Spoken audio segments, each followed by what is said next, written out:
दोस्तों शुरू करते हैं आज की वीडियो बिना टाइम को वेस्ट किए। तो आज हम देखने वाले दोस्तों पाइप सेक्टर का एक दिग्गज कंपनी जो कि पाइपिंग सेक्टर से रिलेटेड है और पाइप सेक्टर में उसका 40% का मार्केट शेयर है।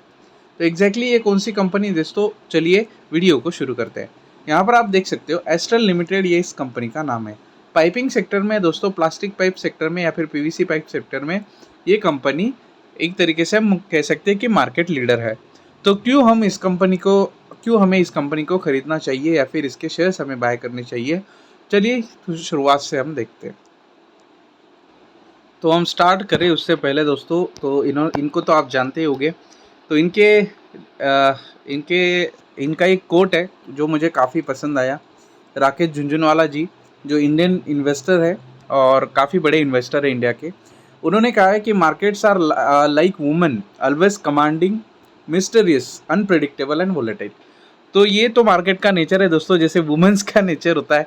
तो उन्होंने मार्केट को एक तरीके से वुमेन्स से कंपेयर किया है। तो मार्केट ज़्यादा से ज़्यादा अनप्रेडिक्टेबल होते हैं दोस्तों। तो हमें समझना यही है कि हम कुछ प्रेडिक्ट नहीं कर सकते कि आगे जाके मार्केट में एग्जैक्टली क्या होने वाला है। हाँ, हम कुछ अनुमान लगा सकते हैं और मे बी बिकॉज ऑफ कोई सिचुएशन अगर आ जाए तो हमारे वो अनुमान सच हो जाते हैं। लेकिन हर बार हमारे जो प्रेडिक्शन होते हैं दोस्तों वो सही नहीं जाते हैं। और वोलेटाइल भी काफ़ी ज़्यादा मार्केट्स होते हैं, तो ऊपर नीचे मार्केट काफ़ी ज़्यादा होते हैं, लेकिन हमें उससे परेशान नहीं होना चाहिए। बहुत सारे लोगों का यही कहना होता है कि मेरे पोर्टफोलियो में 10,000 का लॉस हो रहा है फ़िलहाल, मेरे पोर्टफोलियो में 1 लाख का लॉस हो रहा है, मेरे पोर्टफोलियो में 20-30 हज़ार का लॉस हो रहा है। देखो दोस्तों, वो लॉस एक परमानेंट लॉस नहीं है। आप जाके बेच नहीं वाले हो आपके स्टॉक्स उस लॉस में। अगर आप लॉन्ग टर्म के लिए इन्वेस्ट किए हो 2 से 3 से 4 साल के लिए, तो ऑब्वियस है दोस्तों आगे जाके वो लॉस कम होने वाला है और आपको अच्छे प्रॉफिट रिटर्न्स मिलने वाले हैं। तो अब एस्ट्रल के बारे में हम थोड़ा सा डिस्कस करते हैं। 1996 में दोस्तों ये कंपनी जो है वो इस्टेब्लिश हुई थी और यहाँ पर जो है प्लम्बिंग का और ड्रेनेज सिस्टम का काम इन्होंने कंट्री में किया है। एडेसिव बिजनेस में भी दोस्तों ये अभी एडेसिव बिजनेस क्या होता है, तो आपके चिपकाने वाला बिजनेस होता है। पीडीलाइट के जो प्रोडक्ट्स होते हैं, तो वही अभी प्रोडक्ट्स एस्ट्रल भी बनाने वाला है। पाइपिंग डिवीजन से इनको आता है दोस्तों 77% का रेवेन्यू। तो 77% जो रेवेन्यू आता है कंपनी के पास, वो आता है पाइपिंग सेगमेंट से। तो ये इनका मेन बिजनेस है दोस्तों। फिर वो प्लास्टिक पाइप हो गए, एग्रीकल्चर के हो गए, सेवेज हो गए। सेवेज मतलब जो गटार होते हैं उनका कंस्ट्रक्शन ये लोग करते हैं, प्लम्बिंग का काम करते हैं, इंडस्ट्री का प्लम्बिंग का, फायर स्प्रिंकलर्स जो खेती एग्रीकल्चर में यूज़ होते हैं। फिर आता है दोस्तों केबल प्रोटेक्शन, केबल का भी काम ये लोग करते हैं। Ancillary products, urban infra and ducting. Company acquired 100% stake in Rex polyextrusion private limited in a stock and cash deal for 150 crore. तो इन्होंने इस कंपनी को एक्वायर कर लिया है और इसका जो है दोस्तों वो है सांगली में। हेडक्वार्टर कहाँ है इनका? सांगली में। एडेसिव डिवीजन के बारे में हम थोड़ा डिस्कस करते हैं। डिवीजन में इनको दोस्तों 23% का रेवेन्यू आता है। एडेसिव डिवीजन होता क्या है, जैसे कि मैंने आपको बताया, वॉल पुट्टी होती है वहाँ पे, इपॉक्सी एडेसिव्स होते हैं जो चिपकाने वाले, मैंने आपको बताया, सीलेंट्स होते हैं, कंस्ट्रक्शन केमिकल्स होते हैं और पीवीए, फिर साइनोक्राइलेट होते हैं, सॉल्वेंट सीमेंट्स होते हैं, टेप्स होते हैं। तो इनके जैसा ये इस तरीके से प्रोडक्शन ये लोग करते हैं। The company entered into the business via acquisition of Resinova Chemie. तो इस कंपनी को एक्वायर करने के बाद कंपनी एडेसिव सेगमेंट में आ गई थी। नेशनल प्रेजेंस है दोस्तों इस कंपनी का। Company has a international presence of 4 countries. तो इंडिया, यूएसए, यूके और केनिया, इस जैसे 4 कंट्रीज़ में ये कंपनी ऑपरेट करती है। तो ये काफ़ी बड़ी बात है और ज़्यादा इनका जो एक्वायर करने का है वो और ज़्यादा कंट्रीज़ में फैलने वाला है। तो इंटरनेशनल बिजनेस से दोस्तों ये 9% का रेवेन्यू कमाते हैं। अगर हम देखें दोस्तों तो सैनिटरी वेयर जो होते हैं, तो उनका भी इस तरीके से इन्होंने अभी अनाउंसमेंट कर ली है कि ये लोग सैनिटरी वेयर भी बनाने वाले हैं, उसके भी बिजनेस में ये लोग जाने वाले हैं। और ये बिजनेस है दोस्तों 15,000 करोड़ रुपीज़ का।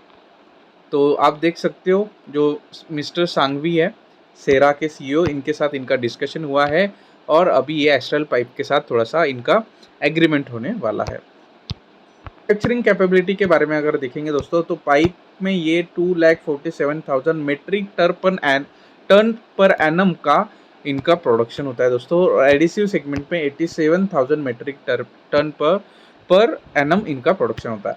कंपनी ओवरऑल 12 मैन्युफैक्चरिंग फैसिलिटीज़ है इंडिया में, 12 मैन्युफैक्चरिंग फैसिलिटीज़ है, और ये यूएसए और यूके में भी इनके मैन्युफैक्चरिंग प्लांट्स है। कैपेसिटी इनका पाइपिंग डिवीजन में दोस्तों 90% FY16 में, और कैपेसिटी यूटिलाइजेशन इनका 57% हुआ FY20 में। डिस्ट्रीब्यूशन नेटवर्क अगर हम देखेंगे दोस्तों तो 800 प्लस इनके पास क्या है, डिस्ट्रीब्यूटर्स है दोस्तों।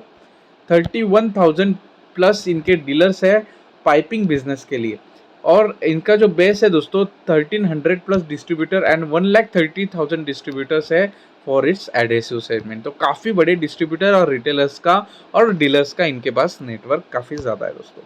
और इसीलिए ये कंपनी मार्केट लीडर क्यों हम इसे कहते हैं, क्योंकि बाकी कंपनी के पास इतने डिस्ट्रीब्यूटर्स और इतने डीलर्स नहीं है। अगर कोई भी कंपनी प्रोडक्ट एक तरीके से मैन्युफैक्चरिंग करती है तो उसके लिए डिस्ट्रीब्यूशन करने के लिए डिस्ट्रीब्यूशन नेटवर्क काफ़ी ज़रूरी होता है। एशियन पेंट्स के बारे में हमने डिस्कस किया था, इसके पास काफ़ी अच्छा डिस्ट्रीब्यूशन नेटवर्क है as compared to other companies. और एशियन पेंट्स के पास डेटा भी कंज्यूमर्स का काफ़ी ज़्यादा है, और उसी का मार्केट लीडर को एक तरीके से फ़ायदा मिलता है दोस्तों। तो ये भी एक तरीके से बात हो गई कि एक ब्रांड प्रमोशन इनिशिएटिव अभी एस्ट्रल पाइप्स ने लिए है। ब्रांड को प्रमोट करने के लिए काफ़ी ज़्यादा इन्होंने बॉलीवुड सेलिब्रिटीज़ को हायर करना स्टार्ट कर दिया है। IPL में भी इन्होंने ब्रांड की काफ़ी अच्छी प्रमोशन की है। मार्केट कैप अगर हम देखेंगे दोस्तों तो 30,000 करोड़ का इनका मार्केट कैपिटल है, और फिलहाल के लिए शेयर प्राइस चल रही है 1668 रुपीज़ की। स्टॉक का पी 69 पे, तो थोड़ा सा हाई वैल्यूएशन साइड पे पी अभी चल रहा है। और यहाँ पर हम देखेंगे तो ROC और ROE जो कि हमारे मेन फैक्टर होते हैं किसी भी कॉफ़ी कैन इन्वेस्टिंग के, तो वो 25% से ज़्यादा होने चाहिए। तो ऑफकोर्स यहाँ पर काफ़ी अच्छे यहाँ पर ROC और ROE दोनों भी नज़र आ रहे हैं। प्रोमोटर की होल्डिंग 55% है दोस्तों, और डेट इस कंपनी के पास, मतलब जो कर्जा है इस कंपनी के पास वो निग्लिजिबल है, 98 करोड़ का कर्जा है। तो इतना ज़्यादा कर्जा इस कंपनी के पास नहीं है। थोड़ा हम वैल्यूएशन के पॉइंट ऑफ व्यू से अगर बात करें तो पी फिलहाल के लिए 70 पे चल रहा है दोस्तों, और यहाँ पर आप देख सकते हो पी चला गया था 120 पे। तो यहाँ पर आप अगर देखोगे तो यहाँ पर हम अगर देखेंगे तो 120 तक पी इनका चला गया था, और EPS की बिल्डिंग्स इनकी कंटिन्यूस बढ़ती जा रही है दोस्तों। कंटिन्यूस आप देख सकते हैं जैन 2018 से कंटिन्यूस। फिर यहाँ पर थोड़ी सी गिरावट आई 2021 में बिकॉज ऑफ कोविड और बहुत सारी सिचुएशंस थी, इन्फ्लेशन भी था, लेकिन उसके बाद भी कंपनी ने काफ़ी अच्छे EPS की ग्रोथ दिखाई है। ये जो पिछले वाली लाइन है दोस्तों ये EPS की लाइन है, और ये जो ग्राफ है ये पी रेशो को दर्शाता है। तो पी रेशो अगर कम है और EPS ज़्यादा है तो काफ़ी अच्छा इन्वेस्टमेंट का मौका है। यहाँ पर 70 का नीचे पी चल रहा है फिलहाल के लिए, और EPS काफ़ी ज़्यादा है कंपनी का, तो हमें इन्वेस्टमेंट करने का मौका देखना चाहिए। ये एस्ट्रल पाइप का लॉन्ग टर्म का चार्ट है दोस्तों, आप यहाँ पर देख सकते हो। इसका जो पैटर्न है दोस्तों स्टॉक के प्राइस का, तो यहाँ पर काफ़ी ज़्यादा कंटिन्यूस यहाँ पर एक तरीके से कंसोलिडेशन आया था, और फिर स्टॉक वहाँ से ऊपर भागना स्टार्ट हो गया। यहाँ पर आप देखेंगे तो थोड़ा सा यहाँ पर करेक्शन हुआ था, आप देख सकते हो तकरीबन 2020 में जब कोविड आया था, और फिर उसके बाद जो स्टॉक है इसने काफ़ी अच्छा जंप फिर से दिखाया। तो इस स्टॉक का नेचर है दोस्तों थोड़ा सा कंसोलिडेट ये स्टॉक होता है, और बाद में जाके काफ़ी अच्छे रिटर्न्स मिलते हैं। तो पेशेंस रखना इस स्टॉक में काफ़ी इंपॉर्टेंट है। तो ये दोस्तों कुछ प्रोज है कंपनी के। Company is almost debt free, जो कि काफ़ी अच्छी बात है। Company expected to give good quarter results. Company have delivered a good profit growth of 27.3%, 30% का CAGR से लास्ट 5 सालों में। तो ये काफ़ी अच्छी बात है दोस्तों कि आखिर के जो 5 साल होते हैं वो वहाँ पे प्रॉफिट ग्रोथ कैसे आती है वो काफ़ी इंपॉर्टेंट हो जाता है। और यहाँ पर डेटर जो डेज है इनके वो कम हुए हैं 28 से 22 तक। मतलब जो उधारी लेती है कंपनी, जो लाइबिलिटीज़ है वो कंपनी अब पहले 28 दिन में चुकाती थी, अब कंपनी 22 डेज में चुका देती है। और कंपनी का जो मीडियन सेल्स ग्रोथ है वो 20% से है लास्ट 10 सालों से, जो कि काफ़ी अच्छी बात है। कंटिन्यूस सेल्स ग्रोथ कंपनी में है। रिसेंट क्वार्टर रिजल्ट है दोस्तों वो हम देख लेते हैं। यहाँ पर 1154 के यहाँ पर सेल्स हुई थी सितंबर में। दिसंबर में 1103 की, तो थोड़ी सी डाउन हो गई, और 1391। तो एक तरीके से एक ही जोन में ये सेल्स ग्रोथ इनकी परफॉर्मेंस दे रही थी। ऑपरेटिंग प्रॉफिट अगर हम देखेंगे तो 129 करोड़ से 212 करोड़, तो बढ़ा है यहाँ पर प्रॉफिट। 198 करोड़ थोड़ा सा डाउन हो गया, फिर से बढ़ गया। तो यहाँ पर क्वार्टरली रिजल्ट दोस्तों कोविड की वजह से और जो इन्फ्लेशन है उसकी वजह से, रॉ मटेरियल इन्फ्लेशन है उसकी वजह से थोड़ा सा इम्पैक्ट आया है ऑपरेटिंग प्रॉफिट के ऊपर। आप यहाँ पर देखोगे तो नेट प्रॉफिट 74 करोड़ से, यहाँ पे भी वही हाल है, नेट 74 करोड़ से 141, फिर कम हुआ और फिर 141। देखेंगे कि ईयर ऑन ईयर इनके प्रॉफिट कैसे रहे हैं। मार्च 2019 में आप देखेंगे तो ऑपरेटिंग प्रॉफिट 382 करोड़ का था, फिर 2020 में 448 करोड़ का, फिर 638 और 753। तो लगातार इनकी प्रॉफिट ग्रोथ रही है ईयर ऑन ईयर की अगर हम बात करेंगे। यहाँ पर आप देखेंगे कि जो नेट प्रॉफिट है दोस्तों वो 196 करोड़ का था मार्च 2020 में, फिर मार्च 2021 में 248, फिर 404, फिर 484 कि अगर हम बात कर ले दोस्तों तो 10 साल में 51% के रिटर्न्स दिए हैं, तो काफ़ी ज़्यादा रिटर्न्स हो जाते हैं। अगर एक इन्वेस्टर का एक रिलेशन होता है कि 12 टू 15% के अगर रिटर्न्स आ जाए हमें 5-10 सालों में, तो काफ़ी बड़ी बात होती है उनके लिए। लेकिन यहाँ पर दोस्तों 51% के रिटर्न्स दिए एस्ट्रल पाइप्स ने, 5 सालों में 32% के और 3 सालों में 28% के।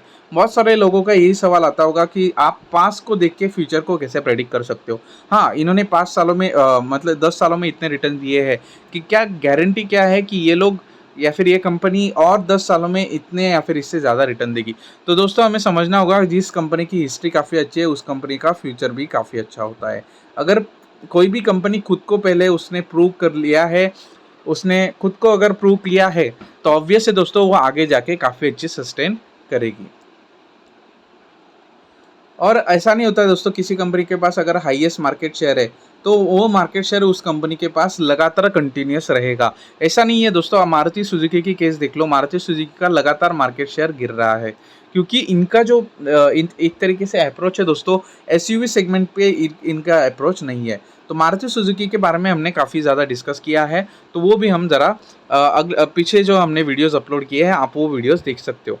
प्रोमोटर की होल्डिंग एस्ट्रल पाइप की अगर बात करूँ तो प्रोमोटर की होल्डिंग लगातार कंटिन्यूस रही है यहाँ पर। फिर फॉरेन इन्वेस्टर्स यहाँ पर 22% की 22% की होल्डिंग्स रखते थे, उन्होंने ट्रिम किया है 2022 में।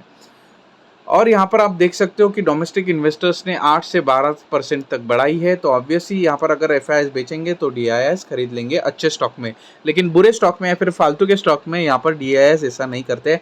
अगर एफआईआईस बेचते हैं तो डीआईआईएस वहाँ पे नहीं खरीदेंगे क्योंकि वो स्टॉक खरीदने लायक नहीं होता। पब्लिक की होल्डिंग लगातार यहाँ पर अगर देखा जाए तो बढ़नी चाहिए, लेकिन एक कंटिन्यूस स्टैगर्ड वे में पब्लिक की होल्डिंग है। तो आ गया हमारा दोस्तों इंटरेस्टिंग डेटा, हमने कंपेयर किया है 1 साल के रिटर्न्स कहाँ से कंपेयर किए, एस्ट्रल पाइप के, सुप्रीम इंडस्ट्रीज और फिनोलेक्स इंडस्ट्री के, जो इनके पीयर स्टॉक है। तो यहाँ पर आप देख सकते हो कि एस्ट्रल पाइप ने 13% से ऊपर से टूटा है, 19% से टूटा है सुप्रीम इंडस्ट्रीज, और आप देख सकते हो 20% से टूटा है फिनोलेक्स इंडस्ट्रीज। तो सबसे ज़्यादा टूटा है फिनोलेक्स, फिर टूटा है सुप्रीम। तो एस्ट्रल पाइप्स ने थोड़े से यहाँ पर अच्छा परफॉर्मेंस दिया है एज़ कम्पेयर टू उसके पीयर्स। तो ये दोस्तों 5 साल का डेटा आप यहाँ पर देख सकते हो। एस्ट्रल पाइप ने दिए हैं 303% के रिटर्न, सुप्रीम इंडस्ट्री ने दिए हैं सिर्फ 39% के रिटर्न्स, और फिनोलेक्स इंडस्ट्रीज ने दिए हैं सिर्फ 15% के रिटर्न्स। तो यहाँ पर भी एस्ट्रल पाइप जीतता हुआ नजर आ रहा है 5 सालों में। तो 29,000% के मतलब 30,000% के रिटर्न दिए हैं एस्ट्रल पाइप ने। मैक्सिमम चार्ट है ये, 9,000% के रिटर्न दिए है सिर्फ सुप्रीम इंडस्ट्रीज ने, और आप यहाँ पर देख सकते हो फिनोलेक्स ने 9,000% के। तो यहाँ पर भी एस्ट्रल पाइप काफ़ी अच्छा परफॉर्मेंस, तगड़ा परफॉर्मेंस देता हुआ नजर आया है। तो मैं ये बिल्कुल सजेस्ट नहीं कहूँगा कि आपके अगर इसमें होल्डिंग्स है तो आप सारे बेच दो और एस्ट्रल पाइप्स में ले लो, ऐसा नहीं होता है दोस्तों। आपको थोड़ा सा समझना होगा। अगर आप फ्रेश इन्वेस्टमेंट एस्ट्रल पाइप पे करना चाहते हो तो काफ़ी अच्छे सपोर्ट पे अभी काम कर रहा है। और बिल्कुल भी ऐसा बिल्कुल सोचना नहीं है कि हाँ ये है कि एस्ट्रल पाइप से अगर कंपेयर करेंगे तो इनके रिटर्न्स थोड़े से कम रहेंगे दोस्तों as compared to Astral Pipes. उम्मीद करता हूँ दोस्तों आपके वीडियो काफ़ी अच्छी लगी होगी। लिंक डिस्क्रिप्शन में दोस्तों स्टॉक मार्केट के बुक्स की जो मैं रीड करता हूँ, तो वहाँ पे जाइए, लिंक डिस्क्रिप्शन में है, लिंक पे क्लिक कीजिए और बुक को बाय कर लीजिए। तो यहाँ पर अगर आपको दोस्तों इन्वेस्टिंग और ट्रेडिंग सीखनी है तो लिंक डिस्क्रिप्शन में है। ट्रेडिंग और इन्वेस्टिंग के जो डीमैट अकाउंट की जाइए, वहाँ पे डीमैट अकाउंट खोल लीजिए। उम्मीद करता हूँ दोस्तों आपको वीडियो अच्छा लगा होगा। अगर वीडियो अच्छा लगा है तो वीडियो को लाइक करिए और चैनल को सब्सक्राइब करिए। मिलते हैं दोस्तों अगले वीडियो में।